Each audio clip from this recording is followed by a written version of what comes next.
It's that wonderful time where we're preparing ourselves for what we know, because it repeats every year. And at Holy Week, we'll listen to the Passion readings. And in that Passion readings, where they're crucifying Christ, and the crowds holler, "Crucify him, crucify him." And even Pontius Pilate offers to give him up, and the crowd is in the readings required to give that response. No, we want Barabbas. There's a real Ignatian spirituality of placing ourselves in the life of the Gospels. And it always comes easily in that Passion reading, where what would we have done if we were there? Would we have been like everyone else and just holler for, "Give us Barabbas, crucify him"? We like to think, no, somehow we would be better because we know more of the story of God's love for us and our salvation and the understanding that's available through Christ. But yet, we are so weak and fragile as humans. And our human nature, for the time of Christ to the time we live in now, is the same human nature. Today, if we step into this real gospel reading of a prophet is not recognized in his native place, we all fall short in recognizing the gifts and the real message that people place in our life, that everyday people are telling us. We will overlook because we think, because we know them, we know they're also frail and fragile people. Anytime I hear that saying about Jesus was not recognized as being able to be healing and converting those in his native place, I have to convict myself because of my oldest brother. My oldest brother, 14 years older than me, first went to college at Cape Fear Institute. He wanted to be a Jacques Cousteau, a marine biologist. And that was his dream. He moved out of the house, I was young, and it was the first person in our family tree that had ever gone to college. And we were so proud of him. And what happened to him at Cape Fear? Well, in his dream of becoming Jacques Cousteau, nobody told him that Jacques Cousteau actually went to class.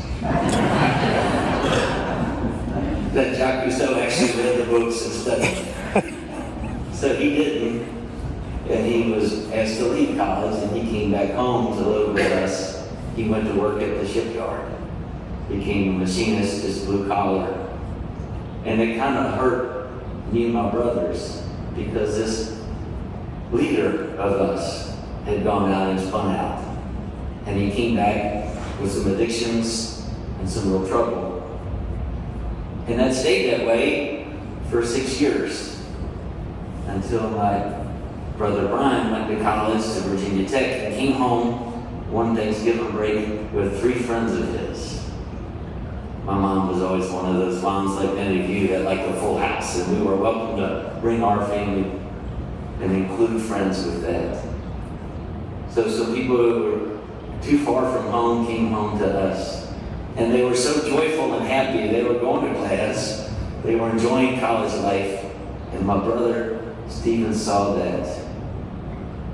And he made a vow to go back to college after that weekend, and he did. And once he got back to college, he never left. He got his bachelor's degree, his master's, his PhD, and became a professor. But we always knew him as somebody who was a little fragile. Someone who wasn't always putting us first and always seemed to be away. He avoided a lot of interactions, I think because of his frailty and his work on addiction and things. And so, after I had finished college and was doing well in public accounting, my brother said, "I'm going to Brussels to give a talk." and they're flying me out there. Well, that was my brother. I said, who wants to hear him talk? He doesn't have much things to say. I never thought he would. I had touched him. So I got the flyer. My mom got the flyer for the promotion for him to talk. They had paved his way to go to Brussels. He was given a talk at a symposium. Fortune 500 companies were there. My brother's PhD is in communications. He's cinematography, videography, but also how to publicly speak. And I said, how can that be? They're paying him? I didn't know he communicated with anybody. A prophet is not known in his native place. Luckily, they taped his presentation, and some 2 months after he gave it, I worked up the courage to watch it, and I was amazed. This brother, it always disappointed me, was fabulous, and had lifted up ways to communicate in work and in life that I never thought possible. We overlook the people in our own life that are trying to tell us who we are and where we come from, giving us that real lesson that we too can overcome our own poor decisions, our own disappointment that we've made to others. My brother, the doctor in communications, still has a hard time communicating with the family. Whenever we're together for Christmas, we never know when he's coming or leaving.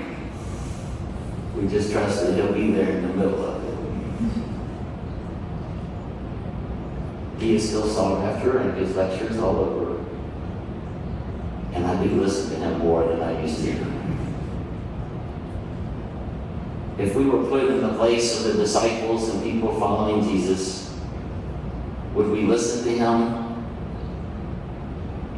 Those who were following him were friends of his and knew him. A real mark of would it be true if we're listening to him is, do we listen to our neighbors and friends? Do we listen to our own family members when they speak to us about life, what they gain in knowledge, and their real concern for us? This is the time of year where we're to hold ourselves accountable and to take small steps in being better. Years ago, when my brother came home, not a marine biologist, I was so disappointed in him. And now, Dr. Steve Cohen, I'm so proud of him. And I feel ashamed of my behavior in between those two movements apart. Jesus is asking us every day, don't give up on ourselves or others. And watch the work of God in the world take place because of his love. Amen.